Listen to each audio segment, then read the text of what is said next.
the session. And just to remind everybody that these are 5-minute presentations with 3 minutes for questions and answers. I would encourage everybody to ask questions. I have a few announcements for housekeeping. The business meeting is this afternoon at 4:15, so all members are encouraged to attend. The reception tonight starts at 6:30 and is at the farmhouse lawn. There's going to be food, beverages, and live music if you want to join. And then there is an industry partner lunch this afternoon or at noon, Legally Mine, for a lunch and learn session. The title of the session is called Proper Use of Legal Entities for Lawsuit Protection and Tax Reduction. There's no fee to attend that, and space is limited, so it's going to be a kind of a first come, first served basis. All right, so we have 9 presentations. We're going to kind of try to keep everybody on time.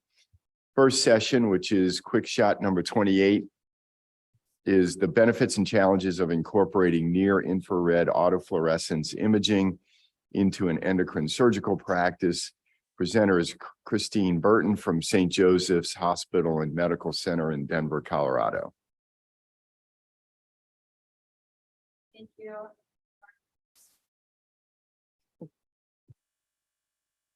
Now it's on. Okay, good. Good morning. I'm Dr. Christine Burton from St. Joseph's Hospital. We're talking about the risks, the benefits of using near-infrared technology in endocrine surgical practice. So for background, near-infrared autofluorescence technology is relatively new in endocrine surgery. We noted that parathyroids, when stimulated with near-infrared laser beam, will autofluoresce both in situ and out of the body. As you can see, this piece of tissue with parathyroid in it that is autofluorescing just ex vivo. And so it was incorporated into a device that is a handheld camera, and they also included in that device, at least for FluoBeam, the ability to also use IC green. And so it has a dual purpose. Since they do autofluoresce ex vivo, you can also use it in vivo with IC green to ensure that the parathyroid actually does have enough blood flow. So our hospital purchased one of these due to the benefits that have been shown in some recent some of the early papers on this.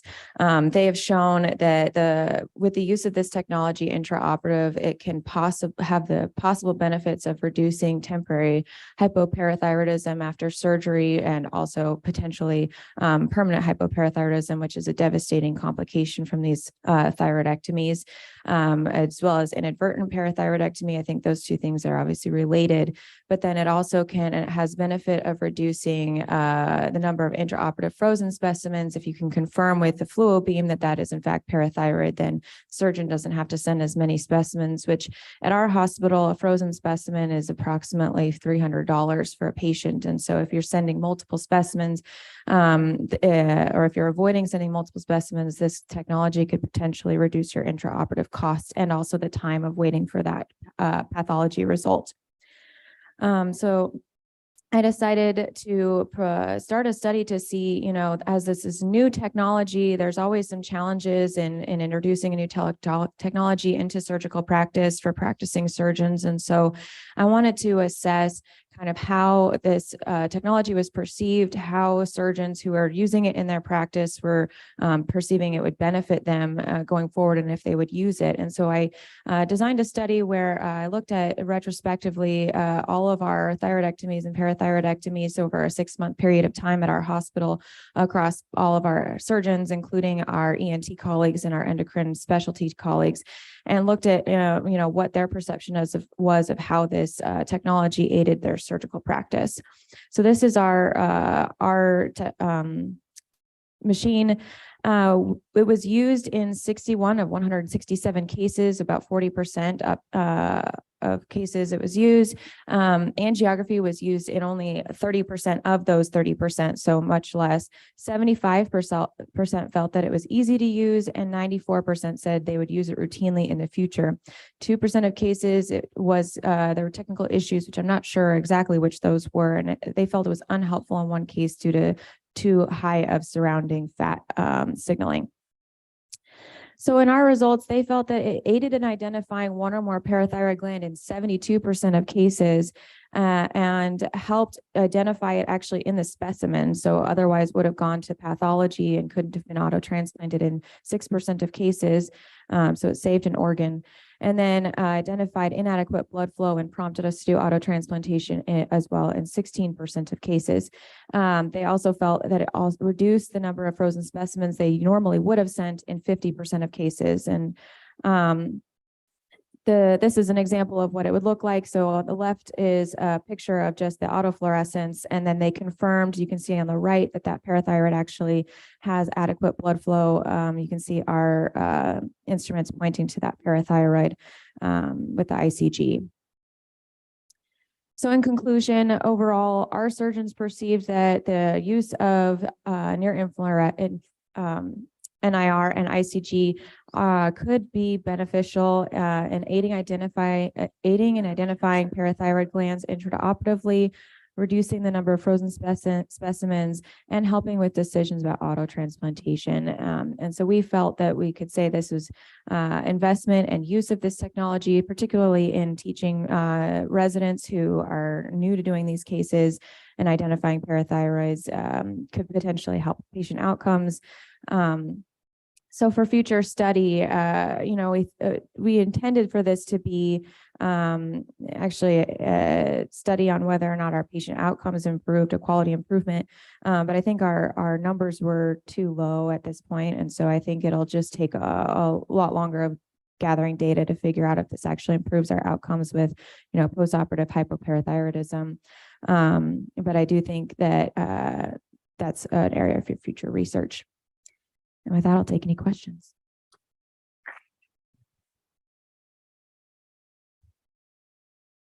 Anyone have a question for Dr. Burton?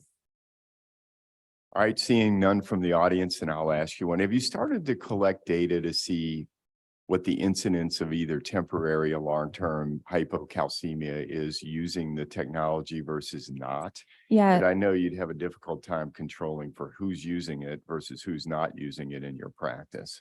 Yes, we have been. That was actually the initial aim of my study. And so I was looking at postoperative hypocalcemia, readmissions, need for prolonged calcium treatment after thyroidectomy and parathyroidectomy. And thus far, we didn't see any difference in the cohort that we collected. I think it will just take a lot larger N in order to find that. But it was the surgeons that were using this was mostly our endocrine trained, fellowship trained surgeon.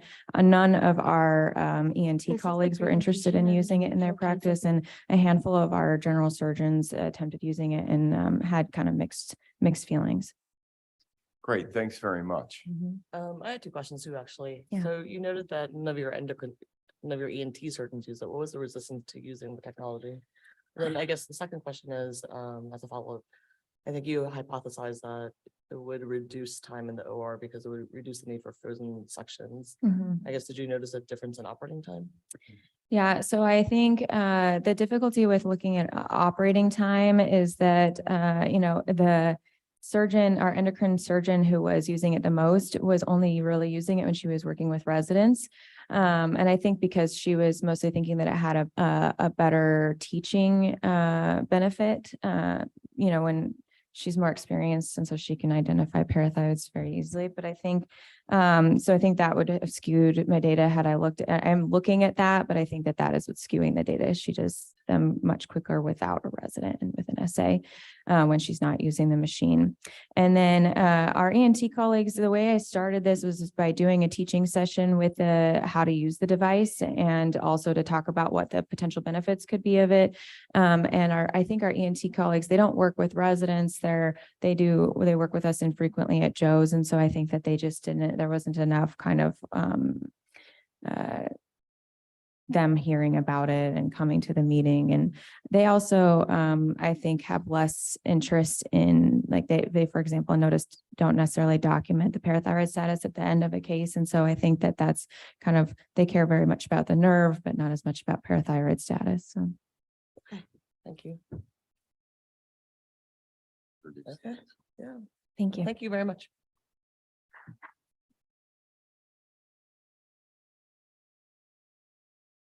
Our next abstract is going to be presented by Dr. Hugo Benatti from Meredith Health. The title is Two-Stage Conversion from Gastric Banding to Sleeve Gastrectomy, Experience with 21 Cases. Morning. Thank you for being allowed to present here at the Southwestern, although I come from the East. It's always refreshing to come to this very nice meeting here. You have the better venue, so I have to say. Gastric banding was a very popular procedure about 20 to 10 years ago, and I feel guilty because I placed a good amount of that. I stopped in about 2005 when I realized this is actually a bad idea. Reason is you have a limited weight loss. There's a lot of device-associated complications, but most importantly, there's poor tolerance by the patient, and long-term, you're going to find that these devices essentially cause achalasia with development of esophageal dysmotility and dilatation, which is a huge problem. This is why most of these bands now have to be removed. And this development of esophageal dysmotility and dilatation happens also in those who have good weight loss. It's unclear what the best management after that is, because many of these patients then develop explosive weight gain. One of the attitudes would be to do no surgery. Some of that is then patient-driven. Some of them is you have contraindications, including some psychological issues. But the main issue is that the insurances are not going to pay for it. It is unclear if it's better to convert them to a Roux-en-Y or to a sleeve. And most importantly, also, it is unclear, should this be done in one stage or should this be done in two stages? So removing the band and then follow and decide what to do. So I screened our database, the bariatric and that we were also very, very much hit by the COVID. So our numbers went way down. But what we had were 15 in my database, 53 gastric band removals. So that's a large portion of my practice, 140 sleeve gastrectomy and 11 revisional procedures. That does not include those conversions. So usually the band is removed very quickly laparoscopically. It takes about 20 to 30 minutes. Sometimes if you have a high BMI, the robot would help for that. When cross-matching all this data, then I found 21 patients, which is 15% of all my sleeve gastrectomies were in patients who had the band removed. Or in other words, 40% of all patients who have the band removed then move on to a second procedure. 20 of these bands I removed myself. One had been done many years prior to that. The median age was 53, and there were 16 females and 5 males in this cohort.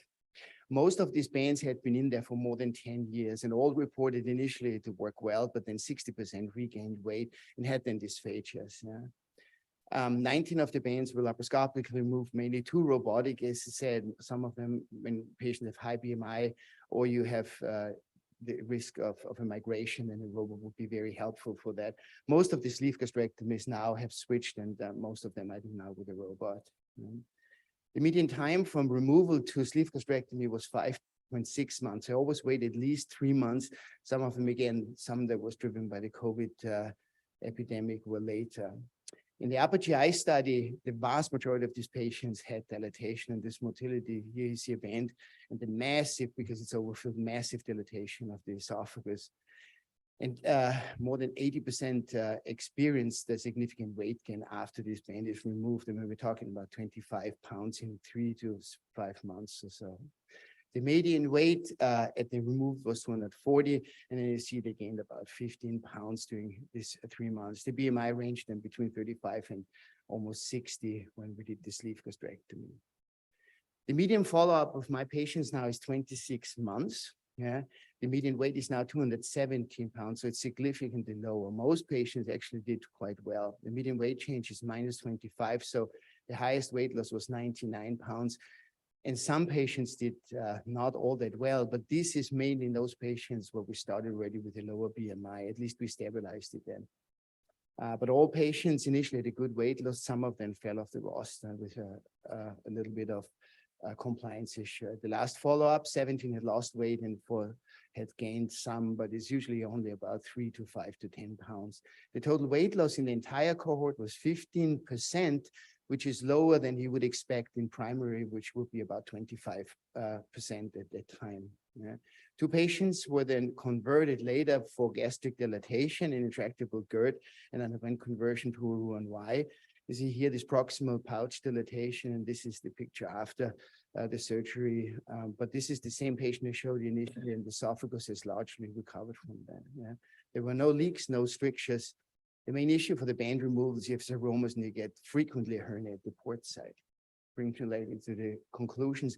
This is still a challenging patient population, and when you look at how what they expect after every bariatric surgery when they overeat, that they get a rash, and they don't have this with the sleeve gastrectomy. And this is one of the reasons why some of them still will overeat and do damage to their sleeve. Yeah. We believe that if you have dilatation or this motility, you should do a two-stage procedures, and some of patients will then need to go to a Roux-en-Y. The Da Vinci platform, we use it now routinely for all our sleeve gastrectomies, and it's good to have it at standby when you have the risk of a migration or if a morbidly obese individual. Thank you.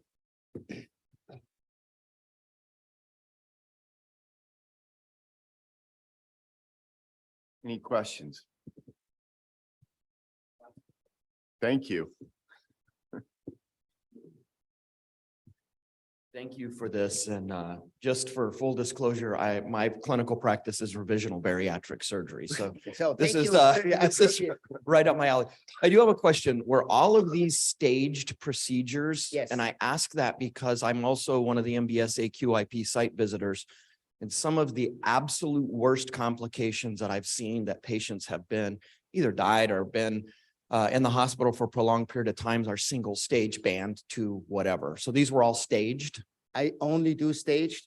Number one, when you go into the band removal, it can look like if a hand grenade went off there. I don't want to dissect it out, maybe get into the liver. Spleen is next to it. Some of these bands are migrated in the liver. And so you just get the band out and then wait, and then you don't have to deal with this scar tissue where you have to staple through. And the number two is, again, I believe giving the esophagus 3 months time to recuperate is a very, very good idea. Actually, most of the patients, I repeat the swallow test before I render them to the one or the other.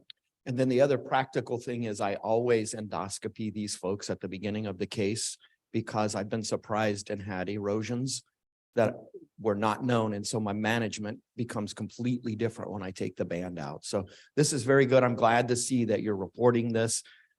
This is one of the more common revisions that I do is band to something now. So thank you. I appreciate it. Thank you. Wait, the follow-up to that is, why do you think the single stage outcomes are so bad? I think one is the surgical complications because you staple through scar tissue and you have just rendered them for a leak. And the number two, again, is the esophageal dysmotility. They will develop severe GERD. Their esophagus never is going to recover because now instead of the band, they have to eat through a very narrow pipe. So are we ever going to learn to stop putting things around the lower esophagus? Well, Seems like,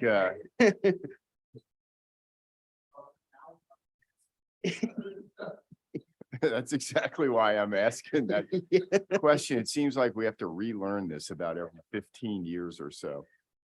All right, thanks very much. Appreciate it. Thank you.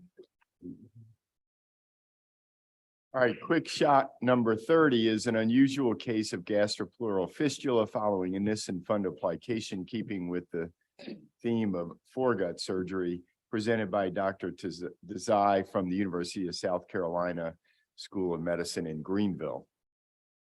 Hey, good morning, everybody. Thanks for the opportunity to be here. I'm Shivani Desai. I'm a PGY1 general surgery resident at Prisma Health Upstate in Greenville, South Carolina. Today I'll be presenting an unusual case of gastropleural fistula following a Nissen fundoplication. This is actually going to be a video presentation, so hopefully you guys won't fall asleep. I have no conflicts of interest to disclose. This is the presentation of an unusual case of gastropleural fistula following Nissen fundoplication. Our patient is a 79-year-old female with history of COPD, hypertension, hyperlipidemia, coronary artery disease, and GERD, with history of Nissen fundoplication approximately 8 years prior, who presented to an outside institution with a chief complaint of left shoulder pain. Her history is also notable for 2 episodes of pneumoperitoneum in the last 5 years with an unknown etiology. Imaging revealed a left-sided tension hydropneumothorax and a left-sided chest tube was placed for treatment with high bilious output. This is our CT imaging, which was obtained demonstrating a gastropleural fistula in the left upper quadrant. An upper GI study was conducted, which demonstrated active extravasation of contrast from the gastropleural fistula into the pleural cavity. The patient then underwent a laparoscopic takedown of the gastropleural fistula.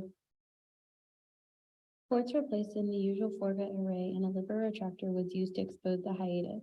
A combination of harmonic dissection and front dissection were utilized to locate the gastropleural fistula, which appeared to be located at the lateral edge of the fundoplication and connecting to the left diaphragm several centimeters away from the hiatus.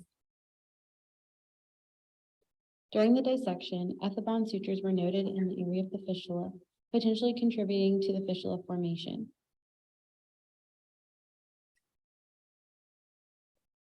Once the diaphragm and the stomach were delineated in their anatomy, the fistula was taken down off of the diaphragm with care taken to minimize damage to the stomach.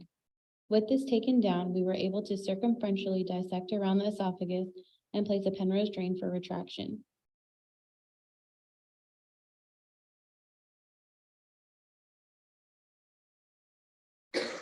The case continued in the fashion of a recurrent hiatal hernia repair with high mediastinal dissection in order to mobilize the esophagus intra-abdominally.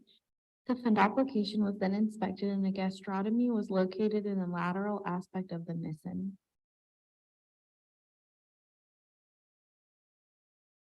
A window was created between the fundoplication and the esophagus, and this was divided using a stapler.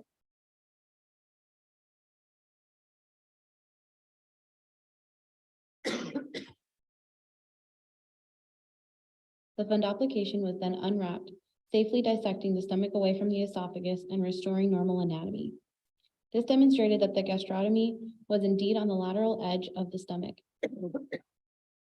The hole was temporarily occluded and endoscopy was performed, which confirmed that this was indeed the only defect. A stapled gastric wedge resection was performed to remove unhealthy tissue and close the defect.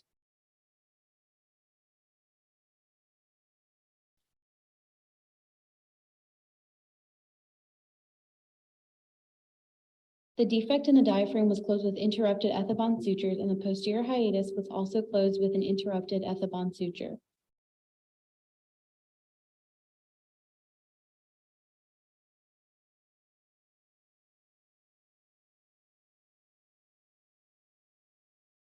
A partial anterior fundoplication was created with the remaining fundus, which nicely wrapped around the right crus. Ethibond sutures were then used to complete the fundoplication, incorporating lateral fundus, esophageal wall, and the right crus.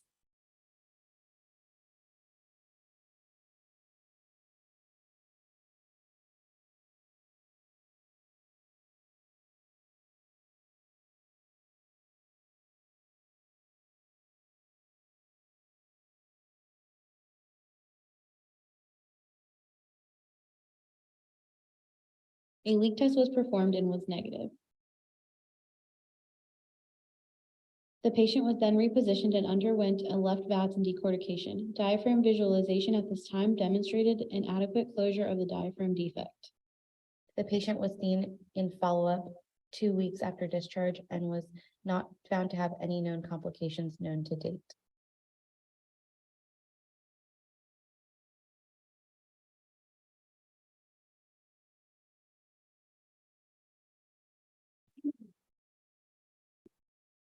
Any questions from the audience? Yes, sir. Back of the room.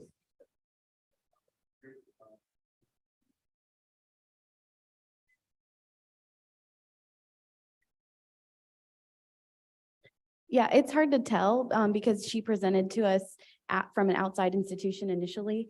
But hindsight is always 20/20. And so in looking back, we were thinking that possibly she had this gastrotomy previously or this fistula form previously, and then it had just sealed off. And because they had done a diagnostic laparoscopy on her and it was negative way back when, during one of these initial episodes of pneumoperitoneum. So there's a chance that it already had presented itself previously and then we just hadn't known about it. Yeah.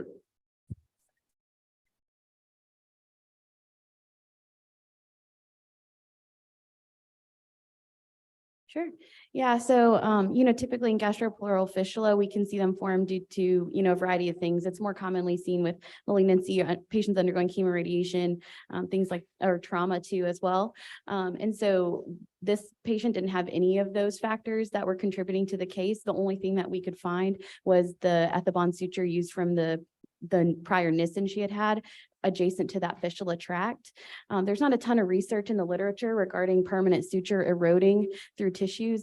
There's some evidence in the literature regarding in ophthalmology and in GYN surgery. There's not a ton in minimally invasive or foregut or anything like that. So it's hard to know 100% certainty, but just based on, being in the case, having seen this patient and having no other identifiable cause for the fistula, that's what we were thinking. Yeah. Yeah, this is very true. And so, in redoing, essentially she had a redo of a Nissen. It wasn't a complete Nissen. It was just an anterior fundoplication. But she initially had the operation for dysphagia. And so if we had just taken down the Nissen and taken down the fistula and then just left her, she probably would come back with issues with dysphagia, reflux, all these things that she needed the operation for initially. So maybe, we'll see her again soon, but so far she's doing really well.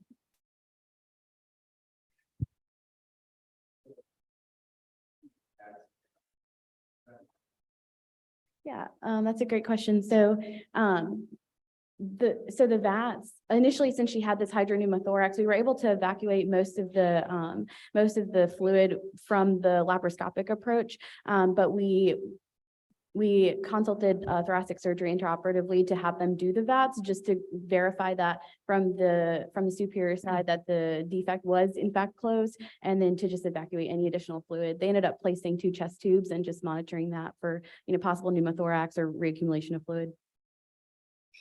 All right, thank you very much. Thanks so much.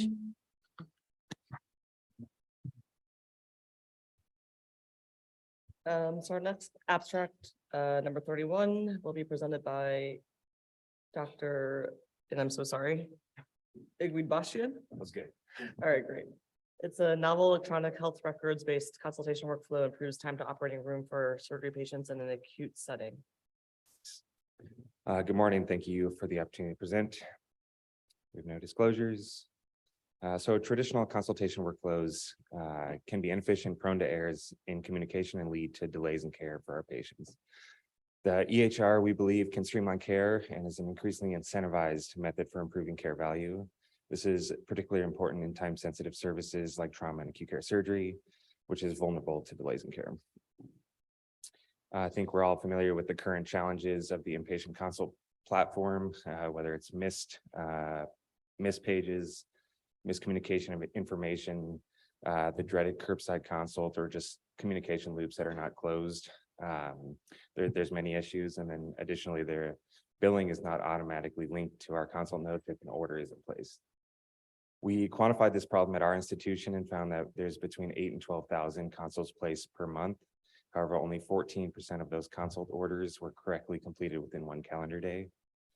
Additionally, of the consult notes that are placed in the chart, only 53% were associated with the consult order. Our solution to this problem was implementing an automated and standardized EHR-driven consult workflow. This is initiated by the requesting team with an order, which automatically sends a page to the consulting team, as well as adds the patient to the consulting patient list. They are then given reminders until they provide actionable recommendations within the chart, and this is expected within 1 day. So we implemented this workflow in our single institution hospital. We compared the pre-implementation and post-implementation cohorts for 3 primary outcomes with time to event analysis. The 3 outcomes were time from the order to consult note creation, to note signature with attending attestation, and time to the operating room. In total, there were 688 tax consults placed prior to implementation and 803 after implementation. Characteristics for these cohorts did not differ. We then stratified the cohorts based on those needing an operation, and that left 183 pre-implementation and 231 post-implementation. Again, the demographics did not differ for these cohorts. We found that after implementation of the consult workflow, time to note creation was decreased by a little over 2 hours. Time to note with the attending at a station decreased by nearly 300 minutes. And most importantly, time to the operating room was decreased by an hour, or around 15%. We implemented a novel EHR-based consultation workflow in our hospital, and it significantly improved timeliness of care for trauma and acute care surgery patients. We believe that standardized and automated processes represent powerful tools to increase the value of care, especially for our time-sensitive services. Going forward, we plan to further refine our methods with input from our providers, as well as provide education for those not currently using this platform correctly. We also are collecting data to see whether the improved timeliness of care is affecting our clinical outcomes, such as length of stay, surgical site infections, 30-day morbidity, and mortality.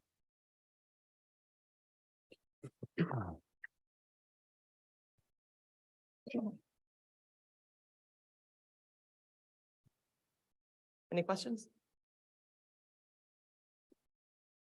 I had a couple of questions. So I guess a couple things. Who sees the consults at your hospital?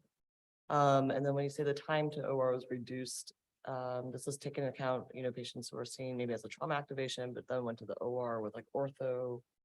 And then thirdly, you said reminders are sent. How often are they getting reminders? Yeah, good questions. So this was implemented because we were frustrated with the time to get recommendations. So it definitely removes steps from our workflow. Your first question, we excluded trauma activations and alerts. So these are just trauma consults. Okay.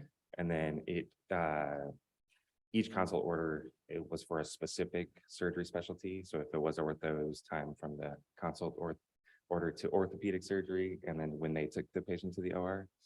And then reminders are only every 12 hours. So hopefully then never more than one reminder. And do the consults go to like the junior? Yeah, sorry. Mostly the intern on the services or advanced practice providers. So our hope is that early in July, August, and September, that this process improves those times. Okay. Thank you. Thank you. All right, number 32, association between history of viral infections and melanoma recurrence, presented by Polly Kreveling from the University of Utah School of Medicine.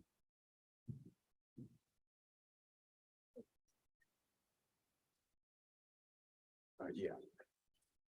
Thank you so much for the opportunity to present.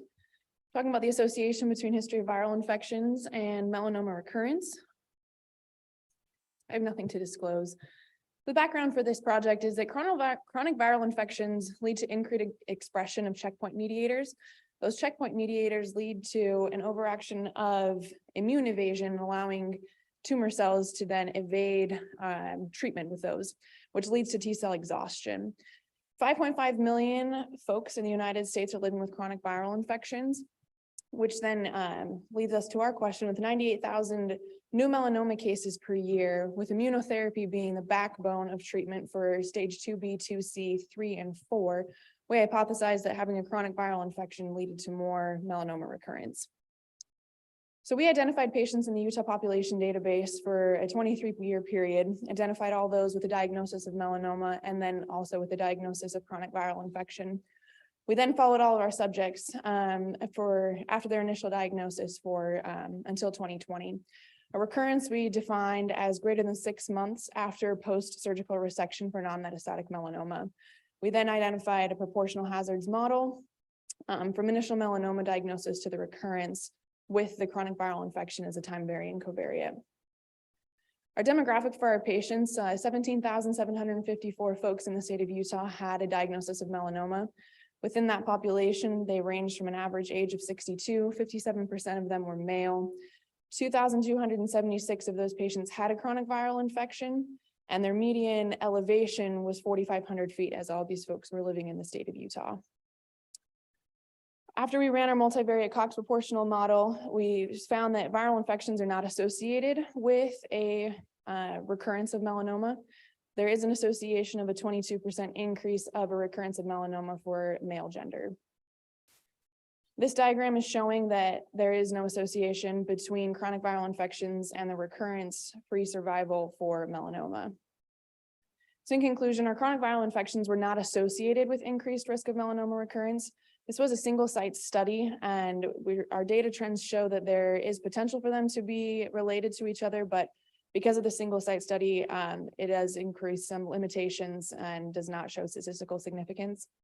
Using our database, though, we did find that with a matched controls, that being male is associated with increased risk of melanoma recurrence. I'd like to acknowledge our Utah population database, our surgical population analysis research core, Drs. Hansen and Dr. Hodeling for their assistance on this project as well. Can take any questions. Yes, sir, at back of room.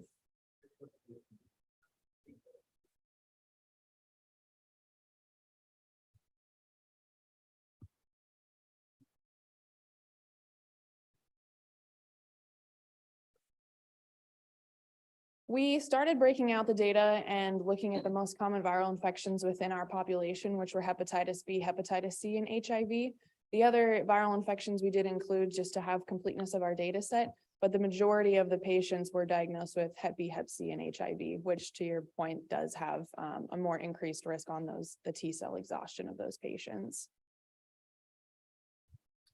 Yeah, let me ask you a question about your database, because you know, in a short presentation, you can't give us all the methodology, but how do you think that the people in your database are captured such that you don't have a group of people within your non-chronic viral infections that actually do have chronic viral infections? So we identified those patients. So the Utah population database, like you said, just takes the whole data within the state of Utah. We then further narrowed that down to folks who had follow-up within the University of Utah health system. So from there, we were able to then identify if those patients truly did have a chronic viral infection and were diagnosed with melanoma by meticulous follow-up and chart reading to making sure that those diagnoses were present. So then the follow-up question, I know there's no answer to this, so it's kind of a rhetorical question, which is, how do you account for the fact that we all have chronic viral infections? You know, I'm going to make a great leap. I'm going to tie parathyroid and this talk together. So you have a person who comes in and says, I'm 55, I'm tired and cranky. Is that because they're 55, they have hypercalcemia, or they have a chronic viral infection? That is a fantastic question. Yeah. I I know there's yeah. no answer to this, but COVID, for example, we now have all these people with long COVID. And yet I don't think they exist in your database for a chronic viral infection. Yeah, so our database is not mature for the data for COVID. That is the next steps for this project because of the long COVID and the effects that that's having on folks and how it could potentially work with the immune system and alter our treatments for cancer care. But ultimately, like you said, our database is not mature enough to look at the COVID data quite yet. Yeah, it seems like your project has unbelievable potential for translational research, looking at the immune responses and T cell exhaustion and all that in these populations. I mean, you've got a lot of work ahead of you, I think. All right, thanks very much. Thank you.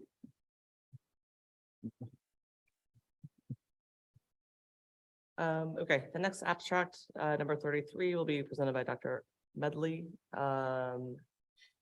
It is a case series of a low-cost technique for laparoscopic biopsy, small specimen retrieval. Thank you, everyone, and good morning.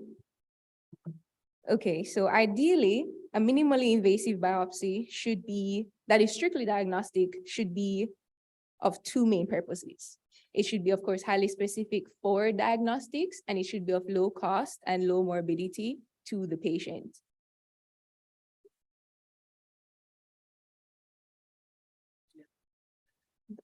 Yeah, the green.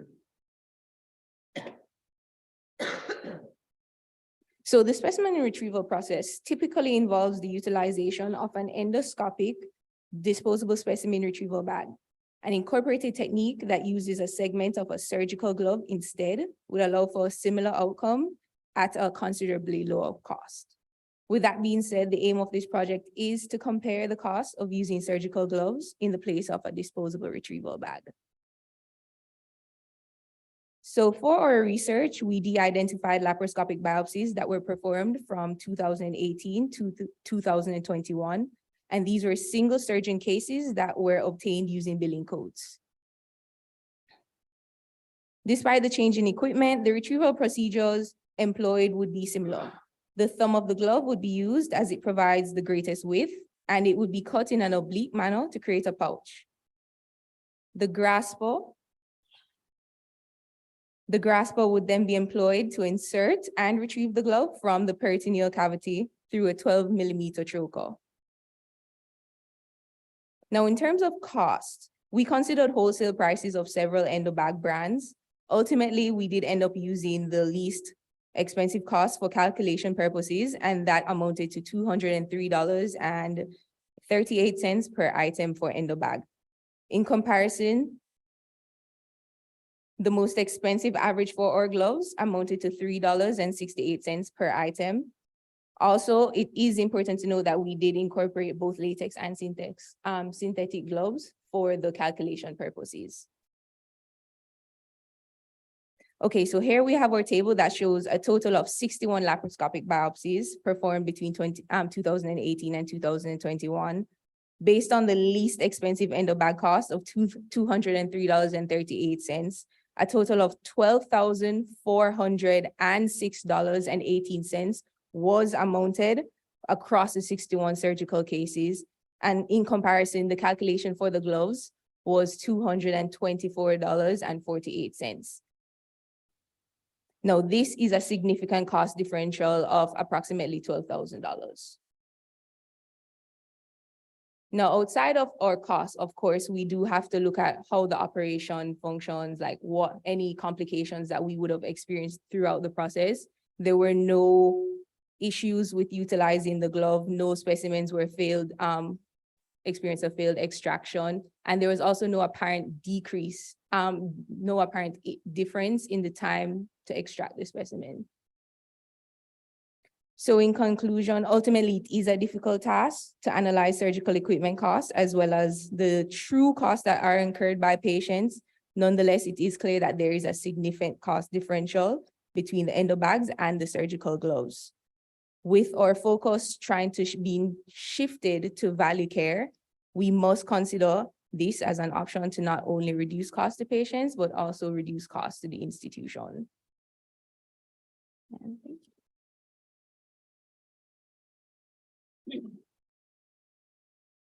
Any questions? Yeah.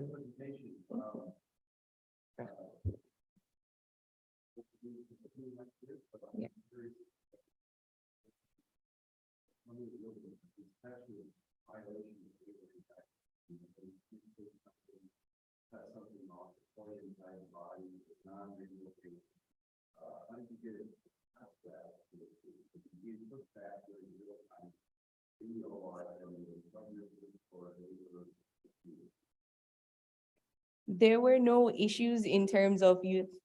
At the end of the day, we are focusing on patient care and something that's going to ensure that it's of least cost and least morbidity to the patient. Yes, endobags are more utilized due to the fact that they're more regulated.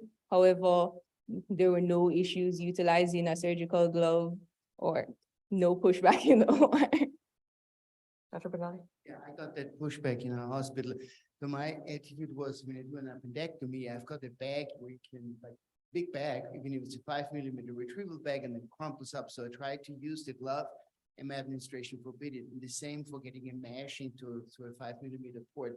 They forbid me to use that. It's exactly the problem because it's not standardized, could rip off and all that. But, you know, having smaller bags is definitely something you should have. And it doesn't help if you have a small hole and then it crumples up and you can't get it out. Actually, the analogy you could use here is that you take a vessel loop and you cut it in half. and no one would object to that, and you've modified something that you've put into the patient. Now, I use that example because in our hospital, we actually had half of a vessel loop left in a patient for a retained surgical item, and so that's why I thought of that. But so we actually do modify things a lot in the operating room and use them, even though you're not supposed to do that. But $12,000 over 4 years is, a significant amount of savings. So I think your ingenuity should be applauded and not blocked by regulation types of issues. Any other questions?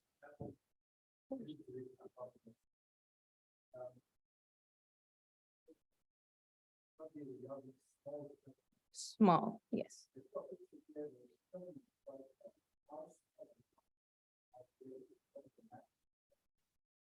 So in terms of sizes, we did only use gloves because they were significantly smaller, but there is the option to utilize the entire glove. We can also create a system that would create be able to hold larger specimen in case.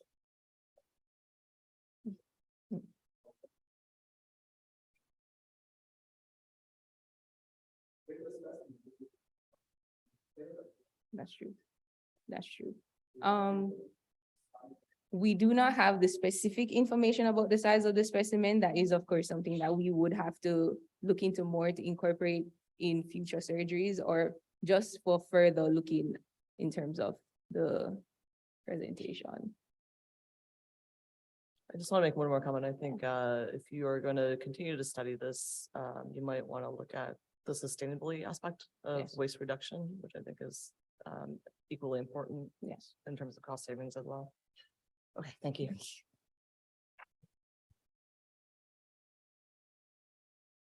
All right, number 34 is peak fluid index, a predictor for closure in the open abdomen, and the presenter is Matthews Waring from the University of North Dakota.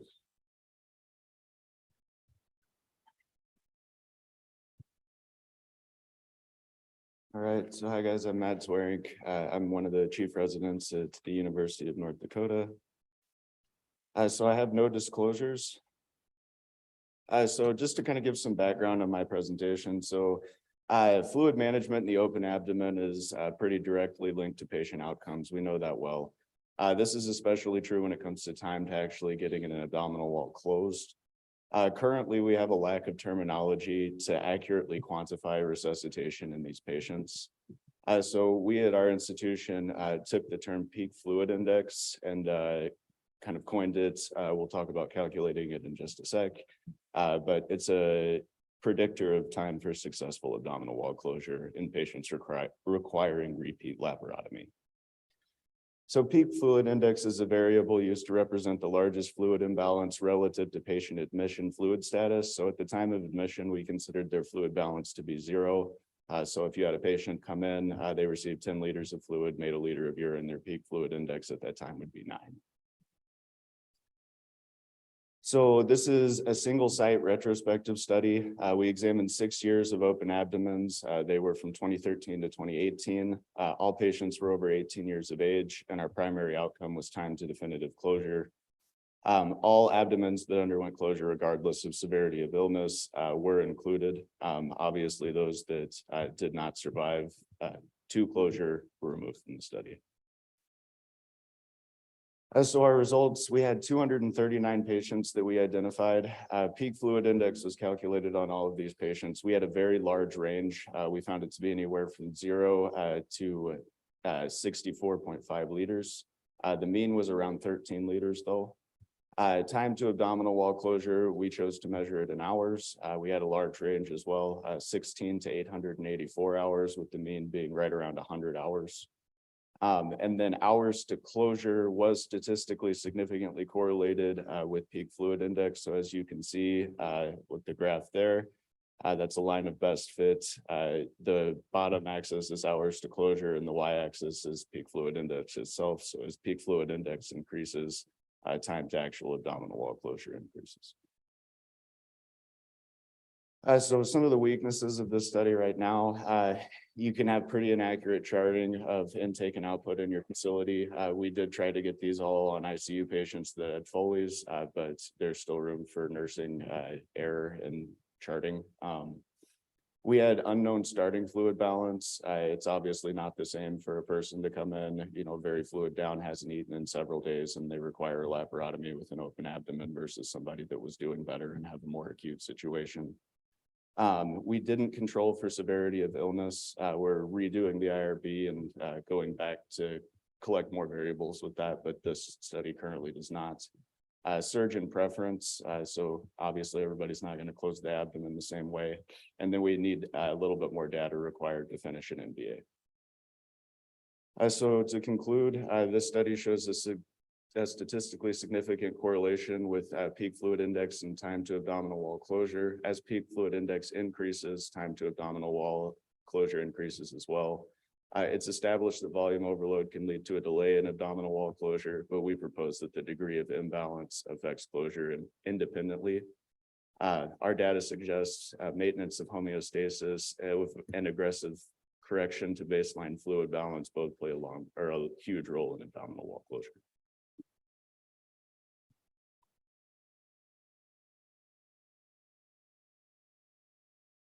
Any questions? Yes, sir.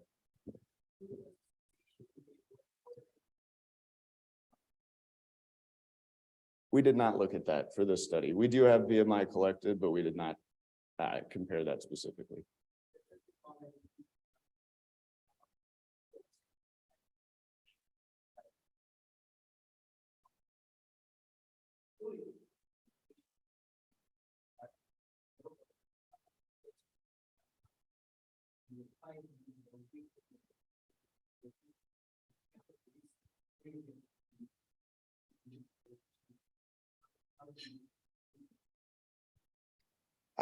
So the question being like, how do we account for the fact that fluid would affect all of that, or?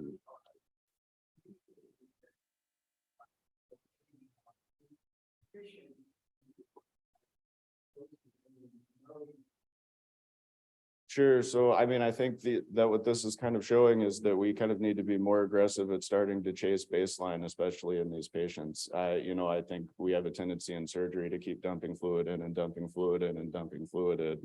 And I don't know that that's necessarily the best thing to do in a lot of these open abdomen patients. You have to do your initial resuscitation, but once they're looking, adequately resuscitated, I think we need to start chasing normal. Yeah, so let me ask a methodology question. Just tell me a little bit about what your surgeons usual practices when you have an open abdomen. Do you go back every 24 hours for a week until you get it closed? And I know there's probably some variability, but what do you think the usual practice is in your institution? Yes, so usually in my institution, if somebody's going to be left open, you give them a day to cool off, and then you take them back it would be post-op day 2. So it's usually about a 48-hour. And if you can't close them at the first reoperation, do you keep going back? Yeah, and then usually we start to decrease the time intervals for takebacks. That ends up being kind of more of a 24-hour thing unless we're waiting on something to heal. Do you have a question, Shannon?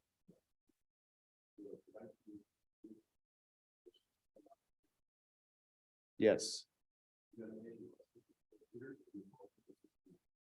Yes. There were a couple very profound outliers. We chose to include them, but they were special situations. Definition was primary closure. Yes, sir. Brian, I think it's a really interesting concept. And one quirk of the EMR that I've noticed when you're trying to calculate fluid balance over a long period of time is you can't, by definition, calculate the sensitive losses. They can accumulate over time. So if someone's in hospital for 2 months, they might be in their lifetime medical record 30 years without 40 years without losing, a little bit through this person.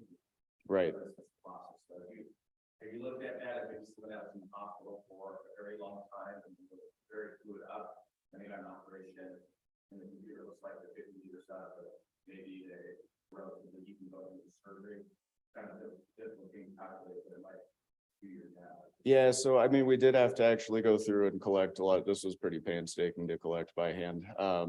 You can't really just pull this very well. So, you know, we did go through and independently review all of that, and anything that was taken out for surgery and insensible losses, we tried to account for that as well. So our anesthesia usually does log an estimate of insensible losses in the chart and when they go back to surgery itself. As far as like sweating, things like that goes, I mean, there's really not a good way to do that. But we didn't have anybody that was an extreme outlier as far as that went for starting point.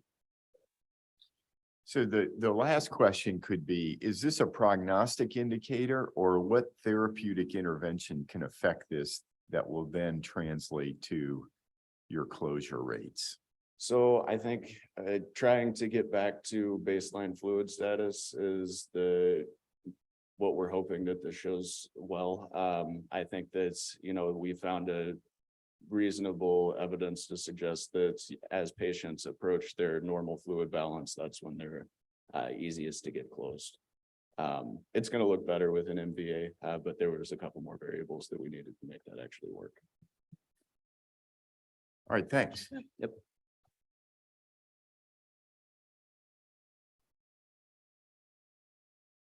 The next abstract is number 35. It's going to be presented by Dr. Kazimpour. Scoring tool to predict need for video-assisted thoracoscopic surgery after pediatric trauma.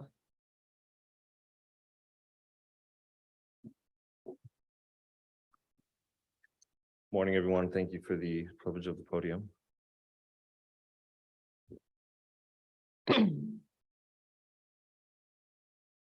We have no disclosures. Each year, nearly 15% of children will present to the hospital with a traumatic injury, and nearly 30% of children with significant trauma requiring admission have a thoracic injury. In 1/5 of all thoracic injuries, initial management with tube thoracostomy will fail, requiring surgical intervention with VATS or open thoracotomy. Shown here are radiographic examples of a retained hemothorax and empyema, both of which can be managed with VATS. VATS performed earlier in the hospital course is associated with improved outcomes in adult trauma patients. In fact, the EAST guidelines for a retained hemothorax recommends VATS within 72 hours to decrease the risk of complications and length of stay. And a handful of studies have demonstrated this to be true, as VATS later in the hospital course has been shown to increase the conversion rate to thoracotomy and the complication risk. Thus, there may be substantial utility in predicting the need for VATS in all trauma patients. Considering there is no widely used stratification tool to predict which pediatric trauma patients may require early VATS, we aim to develop and validate a novel VATS in pediatrics, or VIP score, to predict the need for VATS within 72 hours of admission for pediatric trauma patients. We therefore conducted a retrospective analysis of the TQIP database with separate derivation and validation sets. All pediatric trauma patients 17 and under were included. We use multivariable logistic regression models to identify risk factors for VATS and derive an integer-based VIP score. And the scoring tool is then validated with an area under the receiving operator characteristic curve. From over 218,000 patients, 1% underwent VATS within 72 hours. This table demonstrates select demographic and injury statistics for those patients who underwent early VATS and those who did not receive VATS. So first, 74% of patients who underwent early VATS were male, while only 64% in the no VATS group were male.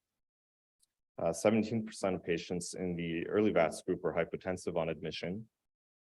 Penetrating mechanism injuries were significantly more prevalent in patients needing early VATS. Nearly 13% of patients who underwent early VATS had trauma to the diaphragm. 41% of patients who underwent VATS presented with a lung injury. And finally, 4% of patients who received VATS presented with cardiac trauma.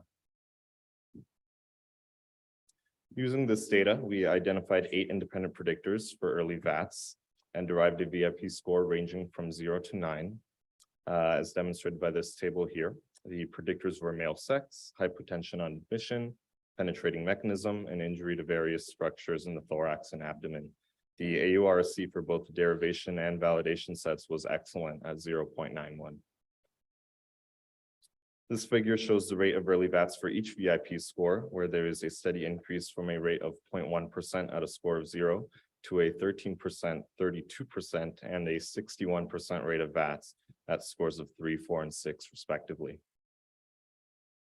So injury to the heart was the strongest associated risk factor for early VATS. Penetrating cardiac trauma causing bleeding into the thoracic cavity may be complicated by a retained hemothorax, which may necessitate VATS. Additionally, nearly half of the patients undergoing early VATS had a lung injury, and more than 10% had a diaphragm injury, both of which can be managed with a minimally invasive approach that includes VATS. And with trauma to the GI tract or solid organs, it is important to identify any concurrent thoracic trauma or complications in the abdomen, such as a perforated viscus that can be complicated or coupled with a diaphragm rupture that can cause subsequent complications in the thorax.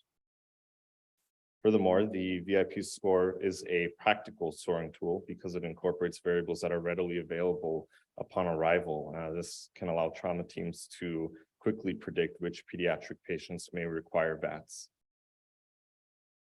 And finally, the VIP score can allow for timely allocation of resources in anticipation of VATS and a reduction in the risk of complications associated with delayed VATS. Such benefits have been seen with the adoption of similar scoring tools in pediatric trauma, such as one that incorporates the GCS and the reverse shock index. And so in conclusion, the VATS and pediatric scoring tool is a novel and validated scoring tool that predicts the need for early VATS within 72 hours of admission for pediatric trauma patients. We feel the VIP scoring tool can potentially help improve hospital system readiness and allocation of resources, yet further prospective validation will be needed to assess its utility to improve clinical outcomes in these patients. Thank you for listening.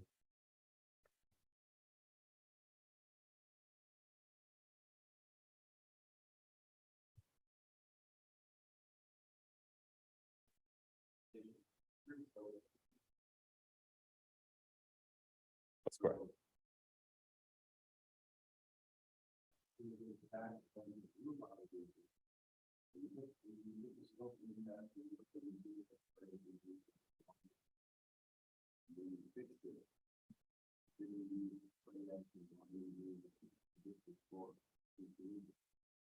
Yeah.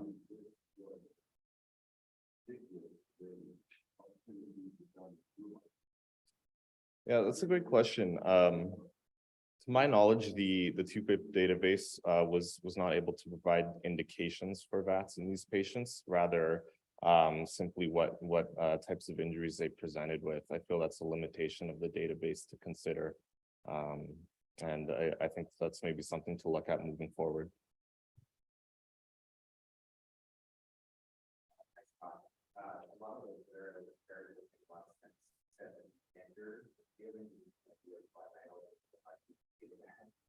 Yeah, I think with the literature review that I did, what made most sense to me was that, especially at this young age, it seems like males might be involved in more risky behaviors as opposed to females. Things maybe involving more penetrating trauma, maybe motor vehicle collisions. So that's the explanation that I gather from my review. Maybe I missed it, but did you go back and look then at patients who got a delayed VATS and then apply the VIP score to those patients? So this study was simply looking at VATS within 72 hours. That was one subset, and versus no VATS at all. That's not something we specifically looked at, although you're saying that you might be able to use a score to predict. Yeah, so the aim of this scoring tool was to predict which patients may need VATS within 72 hours in concordance with East guidelines, for example.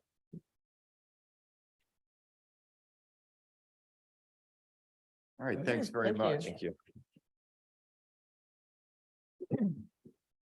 All right, the final abstract is outcomes and predictors of unplanned ICU admission for pediatric trauma patients, to be presented by Tyler Liang from the University of California, Irvine Medical Center.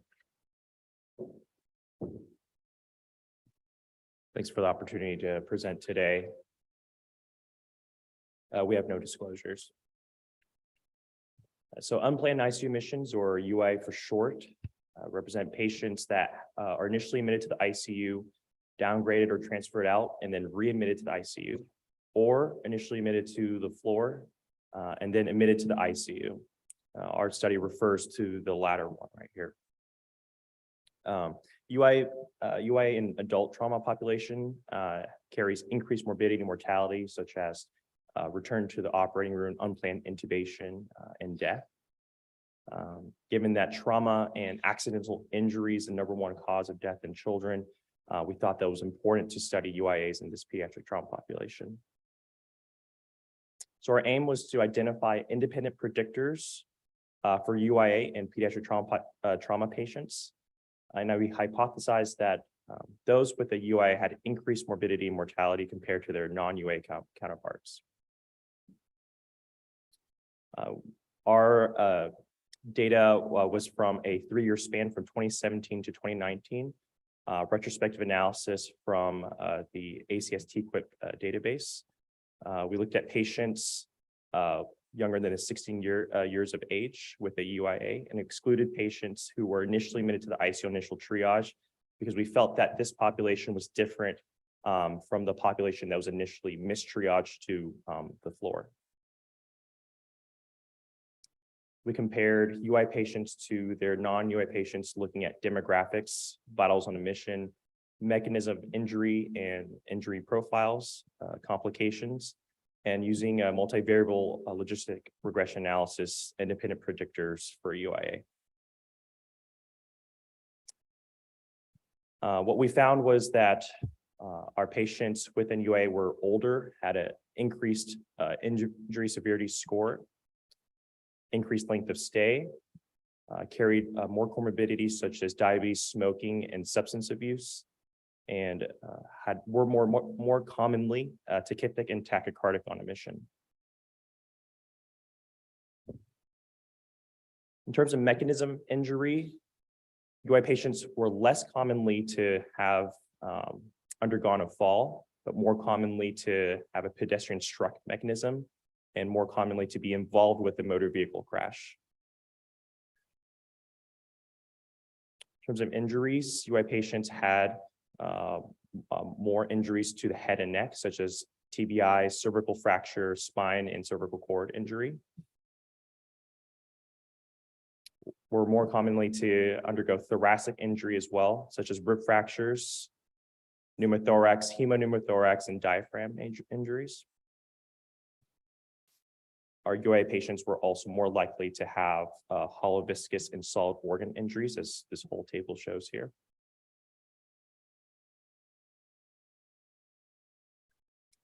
Interestingly, UIA patients were less commonly with a upper extremity fracture.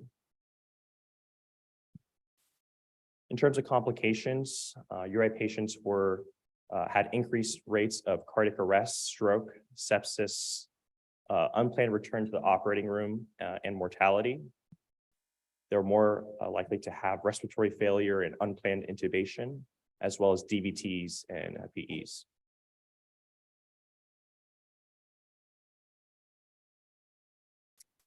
This table is a list of the independent predictors that we found using a multivariable regression analysis. The top 5 here are ureteral injury with an almost 40 times increased risk for unplanned ICU admissions, esophageal, spinal cord injury, small intestinal injury, and traumatic brain injury, which almost 4 times increased risk for unplanned ICU admission. There's not many studies looking at unplanned ICU admissions in the pediatric trauma population. However, these studies show that these patients had increased injury severity scores, were older, were more likely to be tachycardic and tachypneic on arrival. However, our study was able to provide more expansive and granular data, such as TBIs, and less common injuries, such as ureteral injury, which the practicing clinician can utilize as injury severity scores, usually calculated after discharge. There's another study that looked at independent predictors in the adult trauma population, and they created a score called the CRASH score. Similarities to that study for independent predictors of unplanned ICU admission include TBI, rib fractures, small intestinal injury, and pelvic fractures. However, key differences were ureteral and esophageal injuries, which were not only just in the pediatric population, but were the strongest predictors for unplanned ICU admission as well. And this just highlights that, kids are not just little adults. In terms of limitations, basically those that are inherent to a large national database, as well as we did not have the variables that we wanted in terms of what was the reason why they had an unplanned ICU admission from the floor. In conclusion, this study was a national analysis spanning 3 years, showing that pediatric UIAs occur in less than 1% of trauma patients. However, these UIAs carry increased mortality and morbidity, and our strongest for predictors included ureteral, esophageal injury, and spinal cord injury. We hope that this study will be able to aid the practicing clinician in terms of identifying patients who may have an unplanned ICU admission, and we hope to create a scoring tool to help stratify patients at initial trauma triage. Thanks. For questions.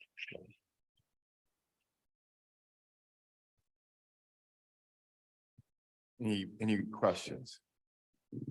I'll start by asking you, what have you changed at UCI after you did this project? Are you using these results in any way to change how you do either admission to the floor versus the ICU, or criteria to transfer patients out of the ICU? Yeah, I wouldn't say we have yet implemented all these results in terms of changing practice at UCI. But that's definitely something we want to do in the future, especially with the other crash scoring tool. Yeah. And all these database studies always bring to mind for me, the fact that your numbers are so large. I see you had about 233, I think it was, unplanned admissions versus 141,000 unplanned or non-admissions to the ICU. And how do you differentiate what is statistically significant versus what is clinically significant? Yeah, I think that's tough with any large database study. You end up getting a ton of data with p-values or less than 0.001. But when the difference is maybe one patient. So that is the downfall for big national database studies. You want to power your study, but you also it's a double-edged sword in a sense. Yeah, I agree. Mm-hmm. Any other questions? That concludes this session, but let me just remind you of a few things. I made these announcements at the beginning, but the business meeting is this afternoon at 4:15. The reception starts at 6:30 at the farmhouse lawn. And if you don't have any lunch plans, consider the lunch and learn session, which is proper use of legal entities for lawsuit protection, tax reduction. There's no fees, but it is limited in size, and it's first come, first served session. Thanks very much for attendance and being so engaged with all the great questions. Thanks.